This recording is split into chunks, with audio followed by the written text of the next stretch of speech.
যে কোনো মানুষকে আপনার বাধ্যতায় পরিণত করতে, তাকে বশীকরণ করতে, আপনি যা বলবেন তাই শুনতে, সে যেন আপনার এক কথায় বাধ্যতায় পরিণত হয়ে যায়। আপনি উঠতে বসলে উঠবে, বসতে বসলে বসবে, যে কোনো সহি তরিকায় ভালো কাজ করার জন্য বললে সে কাজগুলো করবে।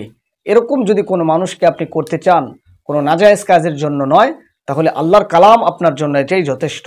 আল্লাহ রাব্বুল আলামিনের পবিত্র কালামুল্লাহ শরীফের একটি সূরা, সূরাত ফাতির, ফাতিরের 21 নম্বর আয়াত আপনি পড়বেন, মাত্র 11 বার পড়েন। ইন্নাল্লাহা ইউসমিউ মান ইয়াশা, ইন্নাল্লাহা ইউসমিউ মান ইয়াশা। 5 ওয়াক্ত নামাজের পরপর 11 বার পাঠ করে ওই লোকটার কথা স্মরণ করেন এবং আল্লাহর কাছে প্রার্থনা করেন। আপনি মাত্র একটা সপ্তাহে কাজটা করে দেখেন, যত বড় শত্রু হোক, যত বড় ফাসেক ফাজের হোক, বা আপনি যে কোনো মানুষকে ভালোবাসতেছেন, তাকে চাইতেছেন, মনে মনে বলতে পারতেছেন না, আপনি ইনশাল্লাহ তাকে বলে ফেলুন এবং আল্লাহর কাছে এই প্রার্থনাগুলো করুন। এই সূরাতুল ফাতিরের এই আয়াতখানা পড়ুন, ইন্নাল্লাহা ইউসমিউ মান ইয়াশা, আর তার নাম স্মরণ করে করে আল্লাহর কাছে প্রার্থনা করেন।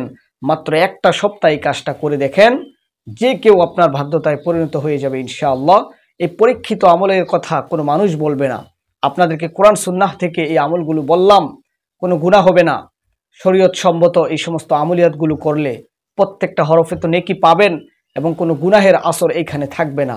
এই জন্য আপনি আমাদের এই আমলগুলো করতে পারেন ইনশাআল্লাহ। যারা আমলটি করবেন কমেন্টে লিখে যাবেন, হুজুর আমরা এই আমলটি করতে চাই। আপনাদের জন্য আমাদের পক্ষ থেকে একটি দোয়া থাকবে। আল্লাহ সকলের মনের আশা কবুল করেন, আমিন।